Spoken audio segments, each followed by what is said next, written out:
when you do the test, the strand is normally smooth, and you say you have low porosity hair. So if the strand is smooth, it's supposed to like have a shiny appearance. But we know that as Africans, our hair is not described as shiny. It's not on the shiny side. Do well to watch the end of this video. I'll be leaving bonus tips towards the end of the video, so I look forward to that. And let's continue with the video. Today's topic is very touchy. Every black person has high porosity hair, and every Asian has low porosity. Then if you have European or Caucasian hair, you are mostly medium porosity.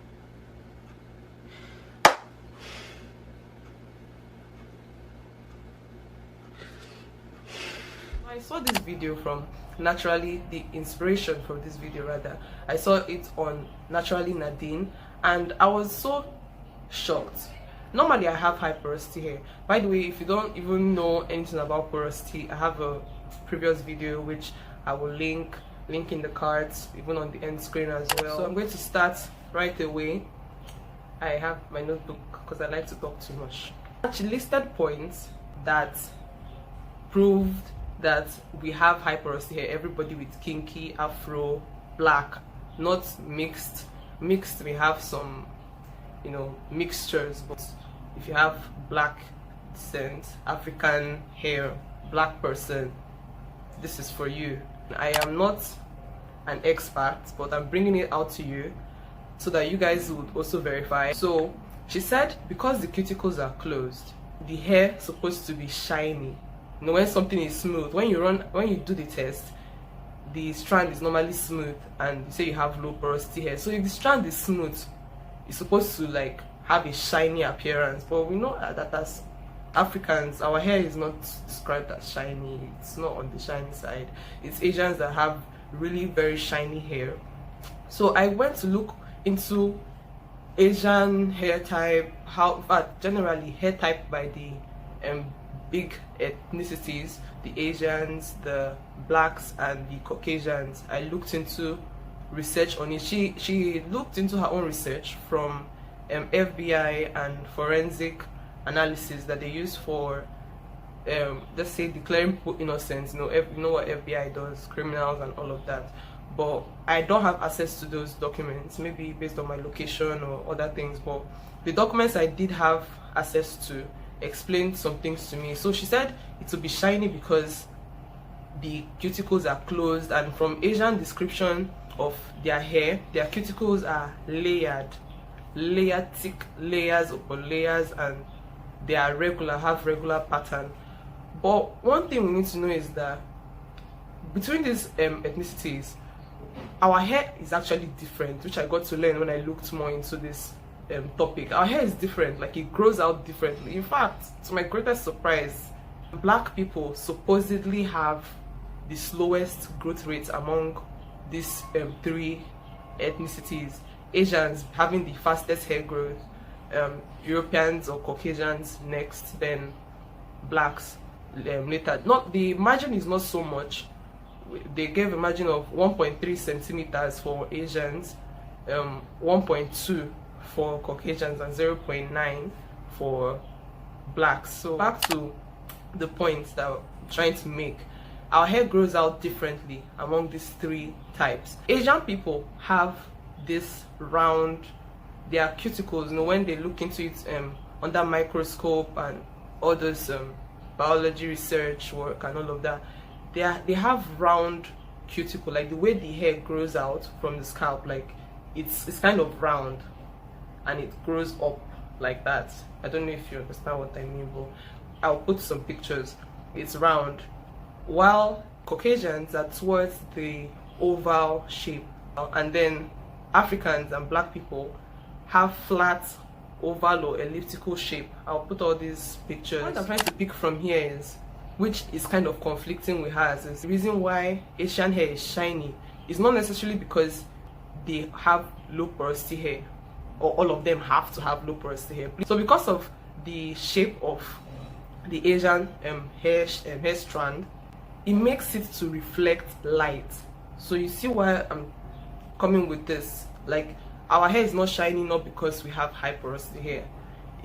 It's because our cuticles are kind of flat, and thin, and because of its flat, sorry, the hair shaft, the shape of our hair strand is flat, like ribbon. Like if you've seen like a ribbon normally tends to curl and all of that, so it doesn't really like reflect light evenly. Do you get? This is why our hair is not shiny as in comparison to theirs. Please, if you're an Asian and you happen to stumble into this video, please let me know what porosity you have when you've done the test.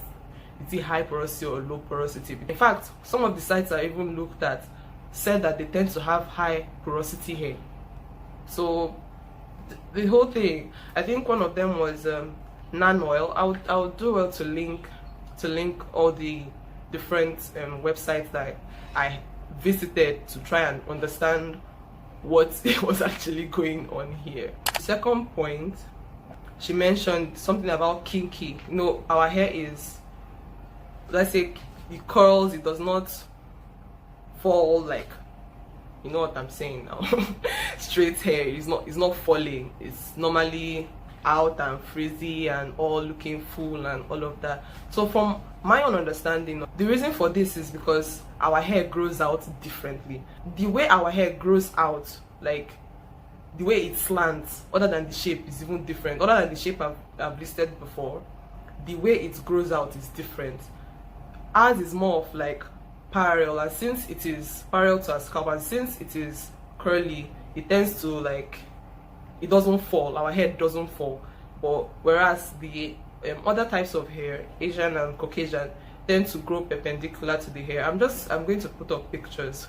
Don't disturb yourself about all these words if you're not science inclined. I'll just put it so that you see how they grow out. So instead of our black hair falling like Asian hair or Caucasian, because of the way it grows out, the angle in which it grows out from the hair, from our scalp, it makes it to look the way it's looking. I hope we have, you know, understood that point. But her point was that the way our hair tends to look all frizzy and, you know, puffy is because of having lifted cuticles, which makes a lot of us have high porosity hair. But from the sites I've read and from the points that I have also listed, I don't really know if that is really the case. Okay, so if you've watched this far, thank you. Then another point that she listed is your hair will take the product that it needs, to take what it needs. You know, generally we always say that low porosity hair products don't enter the hair easily, and this is because the cuticles are very closed and tightly packed, so products don't easily penetrate the hair strand. So some people may have checked and, you know, noticed that products don't really enter their hair and felt that they have low porosity hair, but she's saying that you might not really have low porosity hair.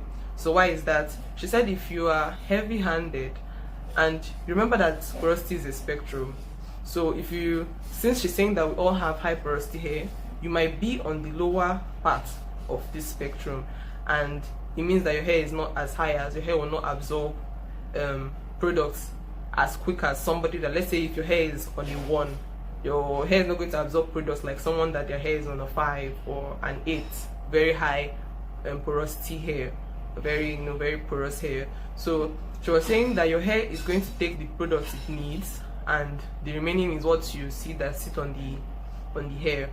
That's the reason why the products sit on your hair. That it's not because you have low porosity hair. Well, when I went through all the sites and everything, it's obviously confirmed what we know, that products don't enter easily in low porosity hair. So products sitting on your hair, the hair takes in what it needs and leaves the rest. But what I can't say is that, because from her point she was saying if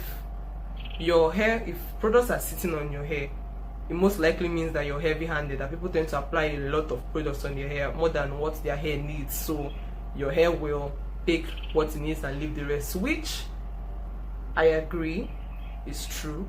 But from some characteristics I saw of low porosity hair, they even went further to give an example. Like if you rub products on your hair and let's say an hour later you're still seeing the product visible on your hair, you can even like remove it. That there's a possibility that the product did not even enter at all.